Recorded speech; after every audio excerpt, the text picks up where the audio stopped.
Como é que vocês estão? Tudo bem? A minha discussão com vocês hoje é sobre economia política, dado que nós vamos trabalhar é o Estado. Como é que o Estado surge? Como é que o Estado nasce? Qual é a forma em que o Estado se concebe e o porquê que ele concebe? Por que que existe o Estado? O Estado não é uma entidade que sempre foi da forma que é. A organização do Estado ao longo da história humana passou por inúmeras fases. Mas como que a gente pode identificar o Estado ao longo da história e entendeu como que o nosso Estado foi formado? Essa é a discussão desse vídeo com vocês. Bom, primeiro, vamos pensar que onde há Estado, há conflito.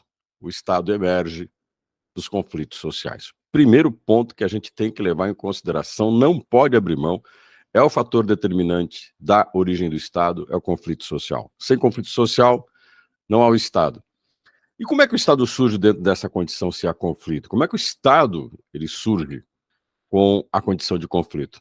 Ele surge porque você tem, em determinado momento da história humana, quando nós nos tornamos seres sedentários, saímos do nomadismo, a organização dentro de um determinado território passou a ter que ser estabelecida em cima de conflitos de povos pela disputa de áreas, de territórios comuns.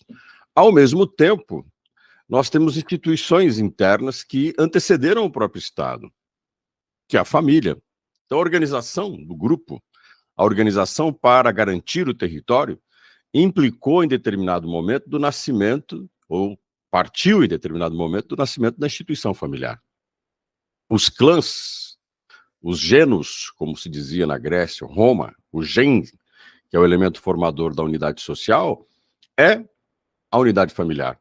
Essa unidade familiar é um pouco diferente dessa que nós temos, mesmo que fossem patriarcais. Vamos pegar no caso da unidade romana familiar, o patrício, o patriarca, o pater poder, que é o chefe de família, que vai, a partir dele, do filho primogênito, constituir uma hereditariedade na qual esse pater família, ele é o símbolo de unidade do clã, ele é o símbolo de unidade familiar. É a partir dele que se concebe toda a construção da ordem social, estabelecendo na família os fazeres e afazeres das pessoas que vivem em grupo. Então a família passa a ser uma instituição importante para a organização da vida econômica. A família passa a ser uma instituição importante para a organização da vida social. E é quando essa família cresce, se apodera de um determinado território, estabelece o controle sobre esse território, em que essa família, dominante, predominante, patriarcal, linear, se impõe sobre as demais famílias que se originaram a partir efetivamente dela mesma, que se originaram a partir da construção de sua própria autoridade, ou seja, que lhes são, em determinado momento, um desdobramento. Se nós formos entender, dentro desse desdobramento, a condição do Estado, enquanto uma organização política, por exemplo, nós vamos levar em consideração como é que esse Estado surge na nossa civilização, na civilização ocidental, nós temos um Estado herdado de Grécia e Roma. O Estado grego, nós herdamos a formação política, a organização do Estado enquanto gestão do poder, enquanto formas de governo. A nossa concepção, por exemplo, de democracia, aristocracia, a concepção da representação, da cidadania, isso legitima pelo pensamento grego. Inclusive, a própria forma de pensarmos o poder é herdada desse princípio greco-romano, é herdada dessa condição grega e romana. Por isso que essa influência que nós temos do pensamento grego e do pensamento romano é importante.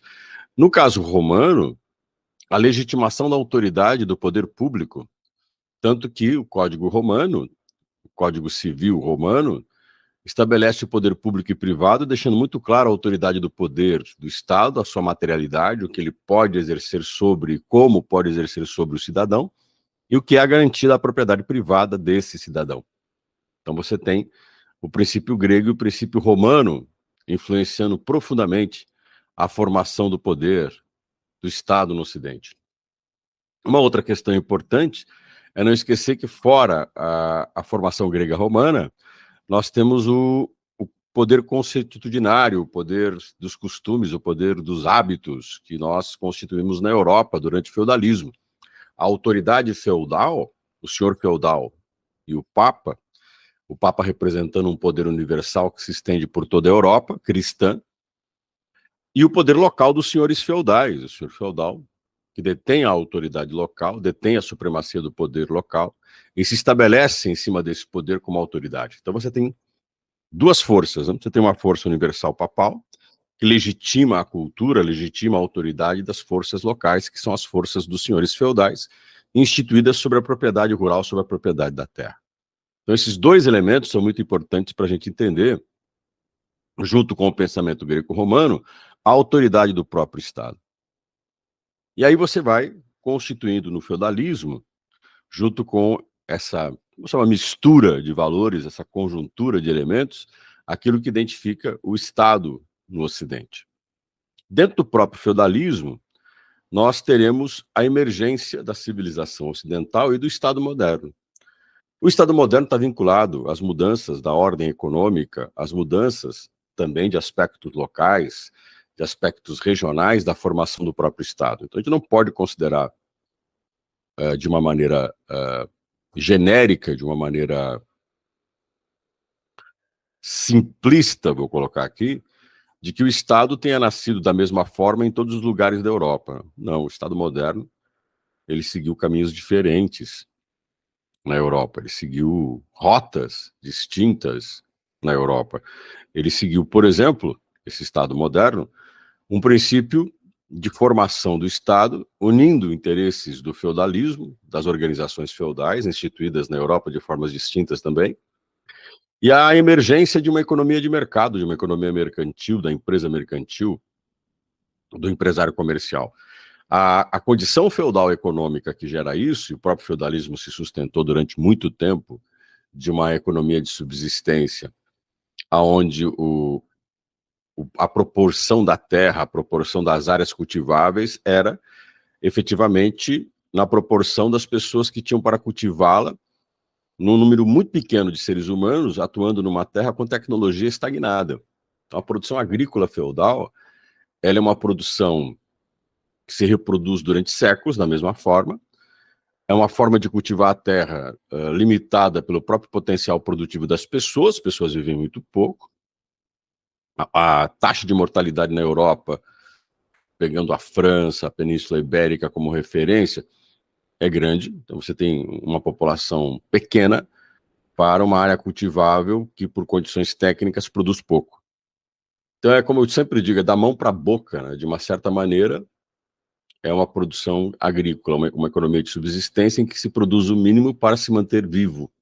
Não há excedente. Nesse ambiente não há comércio, nesse ambiente não há troca, nesse ambiente não há projeção de futuro porque você não tem vida projetada, as pessoas morrem. A morte de uma grande quantidade de pessoas impede um aumento de produtividade e como a vida é muito curta, né? A média de vida na Europa é acima um pouco de 34, no máximo, indo muito bem na vida, 40 anos, são poucos que chegam à fase adulta, então você tem uma despreocupação, você tem não despreocupação seria até um exagero usar esse termo, você tem uma produtividade muito limitada e isso não desenvolve o comércio. É quando essas características começam a mudar na Europa, é quando você tem um aumento populacional, porque vai se estagnar as doenças, vai se estagnar as guerras, vai se parar as guerras, o homem europeu adquire, no caso das doenças, uma resistência do organismo, ele passa a ter mais capacidade de sobreviver às epidemias, e você tem também, nessa mesma Europa, o fim das guerras de conquista e domínio, que marcaram, por exemplo, o período do início do feudalismo com a guerra entre os reinos bárbaros, né? A invasão do Império Romano, então isso vai se estagnando, vai parando, e com o fim, ou pelo menos com a suspensão de boa parte das guerras, com a redução das epidemias, e, é claro, a produtividade aumentando, também se reduz a fome. Você começa a ter uma alimentação mais estável e uma longevidade maior e uma menor mortalidade. Aí a natalidade começa a superar a mortalidade. Isso para a economia, no mundo feudal, foi impactante, porque as atividades econômicas elas passam a ser mais seguras, você passa a ter troca de excedentes, você passa a ter troca da produção, e isso vai gerando na Europa isso vai constituindo na Europa uma atividade comercial que vai se expandindo, vai aumentando a intensidade do processo de troca, de comércio, vai se ampliando a prática mercantil, ao ponto que o comércio vai se fortalecendo e se consolidando e trazendo produtos de outros lugares. Você vai ter uma circulação de produtos de larga escala de diversas regiões da Europa. Algumas rotas comerciais passam a ser muito importantes no mundo europeu, elas passam a ser rotas comerciais determinantes dentro da vida europeia. Por isso que você tem, no mundo europeu, nesse período entre os séculos XI até o século XVII, XVIII, uma reorganização das forças políticas dentro dos territórios. É nesse ambiente que emerge a figura do monarca, do rei, a monarquia absolutista, e vai se desenhando os territórios dos estados nacionais, os estados nacionais modernos, e vão se constituindo, de certa maneira, as forças que serão predominantes na Europa e que vão constituir as nações europeias modernas. O caso português é muito distinto, inclusive convido você a acessar meu site, gilsonaguiar.com.br, que eu faço uma comparação da economia política portuguesa com a economia política inglesa. O Estado português, ele tem uma autoridade do rei que se impõe sobre um território e reorganiza as forças econômicas, feudais e mercantis a partir dele. Então, em Portugal, o Estado ele é o consolidador do poder territorial e, ao mesmo tempo, quem consolida as funções e condições das atividades econômicas e sociais. Se você pegar na França, as guerras entre os reinos, entre os nobres franceses e os conflitos religiosos serão o caldeirão e os ingredientes onde vão ferver a emergência das monarquias, principalmente da monarquia Bourbon, que era uma monarquia protestante, era uma monarquia da região de Navarra, que se converteu ao calvinismo, um guinote, e vai se converter ao catolicismo quando esses Bourbons dominam o poder, assumem o governo, unificam a França em torno de si, só que essa França é católica. Então o rei francês, ele se converte ao catolicismo para garantir sua autoridade. A Itália, por exemplo, que é um território clássico, com grande atividade econômica, comercial, com nobres, com doges, com príncipes, com grande poder, nunca conseguiu se estabelecer num governo unificado e fazer da Itália, durante todo o período moderno, um país. A Itália vai se constituir em 1870, depois de uma guerra de unificação que colocou Victor Emanuel no poder. A Alemanha segue um processo muito parecido com o da Itália, é dominada pelo Principado Prussiano, que vai unificar a Alemanha que foi um império germânico, mas que não vai ter a Áustria como participante. A Inglaterra é uma união de reinos que vão unir senhores feudais e nobres em torno da figura do parlamento. Na Inglaterra, esse mesmo parlamento dá uma representação às comunas, às cidades, e essas comunas, a Câmara dos Comuns, vai implantar uma prática de representação urbana com o domínio do grupo mercantil, com o domínio do empresário comercial, o empresário produtivo, e você vai ter uma classe de nobres, a Câmara dos Lords, que será a Câmara dos Nobres ingleses. Veja, o parlamento inglês consolida e concilia o Estado inglês, legitimando isso na figura de um rei que na Inglaterra já surge, por mais que tenha poder, mas numa ligação direta com o parlamento. Alguns reis vão governar sem parlamento. Destaque para Elizabeth I, a rainha Tudor, a Iron Maiden, a Dama de Ferro, que vai conseguir se manter no poder sem o parlamento, mas com o aval dos nobres e do empresário mercantil. Quer dizer, a rainha não está sozinha, a rainha não faz porque quer, a rainha faz porque tem forças que lhe apoiam. Então, a Espanha é uma expansão cristã, dos reinos cristãos contra a presença moura, a presença muçulmana na Península Ibérica. Portugal seguiu um processo muito parecido. E a união de reinos tradicionais, os dois mais importantes, o Reino de Leão e o Reino de Castela, né? E depois Castela e Aragão, que vai se formar a Espanha, o casamento de Isabel de Castela e Fernando de Aragão.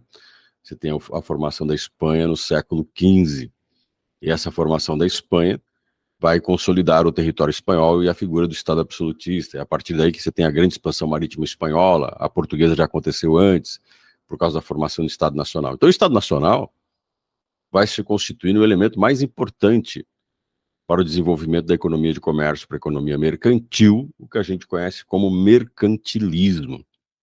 A prática mercantil, a comércio, que tem o Estado como principal agente. Então, quando você fala de mercantilismo, você fala do comércio, você fala da autoridade do Estado sobre esse mesmo comércio, da autoridade do Estado sobre essa mesma força de imposição e poder. Então, o Estado é o agente determinante que vai permitir o crescimento do comércio, da economia comercial. Uma expansão marítima, conhecida por todas as grandes navegações.